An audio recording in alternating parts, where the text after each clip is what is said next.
अनामिका की सास पुष्पा अपनी बहू को कुछ खास पसंद नहीं करती थी और इसीलिए दोनों सास बहू में आए दिन झगड़ा होता रहता था। सास बहू के झगड़े के चक्कर में अनामिका के पति मोहित की जिंदगी मुश्किल में पड़ गई थी। बेचारा बार बार माँ और बीवी के झगड़े को सुलझाता ही रहता था, लेकिन दोनों समझने का नाम नहीं लेती थी। वैसे तो सब कुछ ठीक ठाक चल रहा था, लेकिन एक दिन अनामिका और पुष्पा के अंदर जोरदार झगड़ा हुआ और बात कुछ इस तरह थी। बहू, मैंने तुम्हें कल अपनी एक साड़ी धोने के लिए दी थी। हाँ मम्मी जी, वो साड़ी धोकर मैंने आपकी अलमारी में रख दी है। उसी की बात कर रही हूँ मैं। जरा देख तो, इस साड़ी को देखकर किसी भी तरह से लगता है ये धुली हुई है। अरे मम्मी जी, मैंने आपकी साड़ी वॉशिंग मशीन में अच्छे से धोकर सुखाकर आपकी अलमारी में तह बनाकर रखी थी। आपके तो नखरे खत्म ही नहीं होते। अरे कैसे बात कर रही है मुझसे? मेरे नखरे? अरे मोहित, जरा ये देख तो, ये साड़ी धुली हुई लग रही है क्या? अरे मम्मी, जब अनामिका कह रही है कि उसने साड़ी धोई थी तो मान लो ना। हर बात पर झगड़ा करना जरूरी है क्या? क्या है ना मोहित, तुम्हारी माँ को तो मेरे हर काम में नुस्ख निकालने की आदत पड़ गई है। जब तक दो चार खरी खोटी सुना नहीं लेती ना, इनका दिन नहीं निकलता। अरे चुप कर, बहू होकर मुझे जवाब देती हो। एक तो गंदे कपड़े उठाकर अलमारी में रख दिए, ऊपर से कैंची की तरह कचर कचर बोली जा रही हो। अरे मम्मी जी, आपको समझ में नहीं आता क्या? मैंने साड़ी धो कर रखी थी,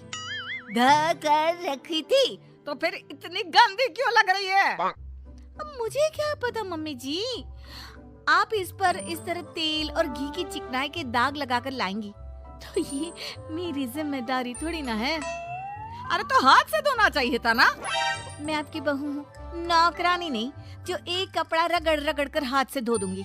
आपको पहननी है तो पहनिए, नहीं तो रख दीजिए। तुझे तो मैं अच्छी तरह बताऊंगी, मुझे जवाब देती है। एक दिन सुबह के वक्त, अरे अनामिका, मेरी व्हाइट शर्ट कहाँ है? आज ऑफिस में बहुत बड़ा प्रेजेंटेशन है और मुझे वो व्हाइट शर्ट पहन कर जाना है। मुझे पता है, आपने मुझे 2 दिन पहले ही बता दिया था और आपकी शर्ट मैंने धोकर अच्छी तरह आयरन करके अलमारी में लगा दी है। जाइए वहाँ से ले लीजिए। अनामिका, ये तुमने क्या किया? ये देखो, शर्ट पर लिपस्टिक का दाग लगा हुआ है और ये तो एक जगह से जल भी गई है। नहीं नहीं मोहित, ऐसा नहीं हो सकता। मैंने तो तुम्हारी शर्ट ठीक से इस्त्री करके अलमारी में लगाई थी। तो फिर ये जल कैसे गई अपने आप? अलमारी में लटके लटके थोड़ी ना जल जाएगी। पर मोहित, मुझे अच्छी तरह याद है। देखो, अपनी गलती को छुपाने की कोशिश मत करो। और अगर शर्ट जल भी गई थी तो तुम्हें पहले बताना चाहिए था ना। मैं नई शर्ट लेकर आ जाता। अब ऐन वक्त पर शर्ट कहाँ से लेकर आऊं? मेरा इतना इम्पोर्टेंट प्रेजेंटेशन था, सब खराब हो जाएगा। अरे बेटा, क्यों परेशान होता है? ये देख, मैंने तेरे लिए पहले से ही एक नई व्हाइट शर्ट ला कर रखी है। लेकिन मम्मी, आप मेरे लिए व्हाइट शर्ट क्यों लेकर आई? अरे मुझे पता था तेरा प्रेजेंटेशन होने वाला है और अपनी इस बहू पर तो मुझे बिल्कुल भी भरोसा नहीं। क्या पता मेरी साड़ी की तरह तेरी शर्ट भी गंदी करके रख देती। और देख, वही हुआ ना।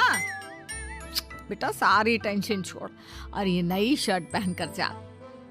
थैंक यू मम्मी, आज तो आपने बचा लिया मुझे। कुछ दिनों के बाद, अरे अनामिका, जानती हो, ऑफिस में मेरा जो दोस्त है ना अमर, आज उसका बर्थडे है और उसे तुम्हारे हाथ का चॉकलेट केक बहुत पसंद है। थोड़ा सा बनाकर टिफिन में रख दो ना प्लीज। हाँ हाँ, क्यों नहीं, मैं बहुत अच्छा केक बनाकर आपके दोस्त के लिए रख दूंगी। तुम्हारे हाथ का खाना खाकर तो वैसे ही मेरे ऑफिस के सारे लोग इतनी तारीफ करते हैं, क्या बताऊं। प्लीज एक अच्छा सा केक और बना दो, मेरी तो ऑफिस में शान बढ़ जाएगी। अनामिका केक बनाने के लिए रख देती है। पुष्पा चुपचाप जाकर उस पे ढेर सारा नमक डाल देती है। देख अमर, तेरी भाभी ने तेरे लिए चॉकलेट केक बनाकर भेजा है, तुझे बहुत पसंद है ना? यार, तू बहुत किस्मत वाला है, भाभी इतना अच्छा खाना बनाती है और साथ में केक भी। वैसे भाभी को थैंक यू बोलना। थैंक यू बाद में, पहले तो ये केक खा कर देख। बहुत मेहनत से बनाया है अनामिका ने। अरे यार, इस केक में तो बहुत सारा नमक है। लगता है भाभी ने शक्कर की जगह खूब सारा नमक डाल दिया है। अरे मोहित, तू तो अपनी बीवी की कुकिंग की बहुत तारीफ करता फिरता है। जरा पूछना अपनी बीवी से, केक में नमक कब से डलने लग गया? क्या यार, तुझे भी मेरा ही जन्मदिन मिला था बिगाड़ने के लिए। केक नहीं लाना था तो मत लाता, कम से कम मुझे इस तरह नमक वाला केक तो नहीं खिलाता। अरे नहीं यार, अनामिका ऐसा नहीं कर सकती, जरूर कुछ गड़बड़ हुई होगी। घर जाने के बाद अनामिका, अगर तुम्हारा केक बनाने का मन नहीं था तो ना बनाती, लेकिन मेरी बेइज्जती करवाने की क्या जरूरत थी? अरे आपकी बेइज्जती, ये आप क्या कह रहे हैं? मैंने तो सुबह आपको इतने अच्छे तरीके से केक बना कर दिया था। हाँ, लेकिन उसमें इतना सारा नमक डाल दिया था कि आज ऑफिस में मेरा अच्छा खासा मजाक बना है। मेरे सारे दोस्त हंस रहे थे मुझ पर। अरे बेटा, मैंने तो तुझे पहले ही समझाने की कोशिश की थी। एक नंबर की गैर जिम्मेदार है ये लड़की, कोई काम ठीक से नहीं करती। उस दिन भी गंदी साड़ी रख दी थी मेरी अलमारी में और झूठ बोल रही थी। कुछ दिनों के बाद अनामिका देखो, मैंने अपना लैपटॉप चार्जिंग पर लगाया है, उसे अच्छी तरह चार्ज होने देना। मेरी एक अर्जेंट मीटिंग है, प्लीज बीच में से हटाना मत। हाँ ठीक है, मैं नहीं हटाऊंगी। पुष्पा चुपचाप से जाकर चार्जिंग का बटन बंद कर देती है। थोड़ी देर बाद, अरे ये लैपटॉप चार्ज क्यों नहीं हुआ? और ये बटन किसने ऑफ कर दिया? अनामिका, इधर आओ। क्या हुआ? क्यों चिल्ला रहे इतना? अनामिका, मैंने तुमसे कहा था ना, मेरा लैपटॉप चार्जिंग पर लगा हुआ है, मेरी अर्जेंट मीटिंग है। तुमने इसका स्विच ऑफ क्यों कर दिया? अरे मैंने ऐसा कुछ नहीं किया, मैं क्यों स्विच ऑफ करूंगी? कुछ दिनों से देख रहा हूँ अनामिका, तुम मेरा हर काम बिगाड़ देती हो। देखो, ये अच्छी आदत नहीं। कम से कम तुम्हें इस बात का तो ध्यान रखना चाहिए था कि मेरी कितनी इम्पोर्टेंट मीटिंग थी। अब क्या करूंगा मैं? आई एम सॉरी मोहित, लेकिन सच में मैंने जानबूझकर कुछ नहीं किया।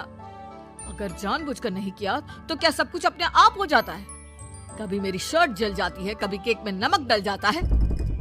आप मेरी बात क्यों नहीं सुनते? मैंने जानबूझकर कुछ नहीं किया। फिर से वही बात। अरे कितनी बार तुम्हें समझा चुका हूँ, इस तरह मेरा काम बार बार मत बिगाड़ा करो। तुम जानती हो मुझे कितनी प्रॉब्लम होती है। ऑफिस में तो पहले ही बेइज्जती करा चुकी हूँ, और अब ये मीटिंग, ये भी मेरे हाथ से निकल गई। अनामिका की समझ में कुछ नहीं आता कि आखिर उसके साथ ये सब क्या हो रहा था और क्यों हो रहा था।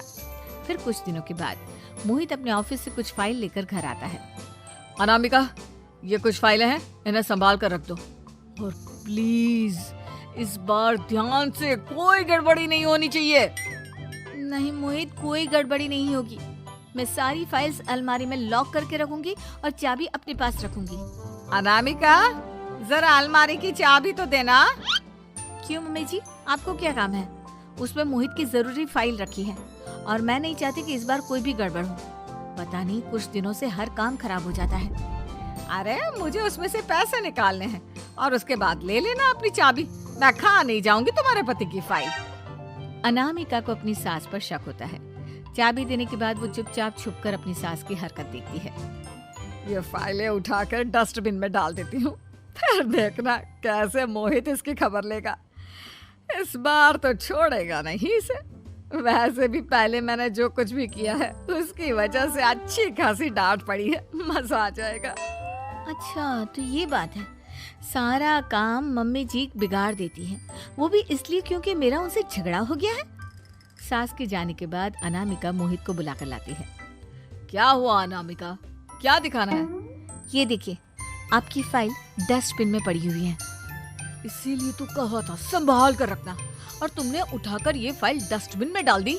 मैंने नहीं, तुम्हारी मम्मी ने डाली है, मुझसे बदला लेने के लिए, ताकि तुम मुझे डांटो। और अगर मैंने डाली होती तो मैं तुम्हें दिखाने के लिए बुलाकर तो नहीं लाती ना। सही कह रही हो, मैं अभी मम्मी से जाकर बात करता हूँ। थोड़ी देर बाद, मम्मी सच सच बताइए, मेरी फाइल अलमारी में से निकालकर डस्टबिन में आपने डाली थी ना? अरे अपनी माँ पर इल्जाम लगाता है, शर्म नहीं आती तुझे? मैं इल्जाम नहीं लगा रहा हूँ मम्मी, जो सच है वही पूछ रहा हूँ। अब जल्दी से बताइए आपने ऐसा क्यों किया? अरे तो क्या करती, तेरी बीवी मुझसे झगड़ा करती है, उल्टे सीधे जवाब देती है, मुझे उससे बदला लेना था। अरे मम्मी, लेकिन आप दोनों के झगड़े के चक्कर में मेरा कितना नुकसान हुआ है, ये कभी सोचा आपने? मम्मी जी, अगर आपका बदला पूरा हो गया हो तो आइंदा ऐसी कोई हरकत मत करना, क्योंकि अब आपकी सच्चाई हमारे सामने आ चुकी है। यह तो वक्त ही बताएगा मैं क्या करूंगी और क्या नहीं। मम्मी जी, कहा ना आप ऐसा कुछ नहीं करेंगी। अरे मेरी जो मर्जी आएगी वो मैं करूंगी। मेरा सर घूम रहा है। सास बहू के झगड़े में मेरी जिंदगी का तो कचरा हो गया है, कचरा।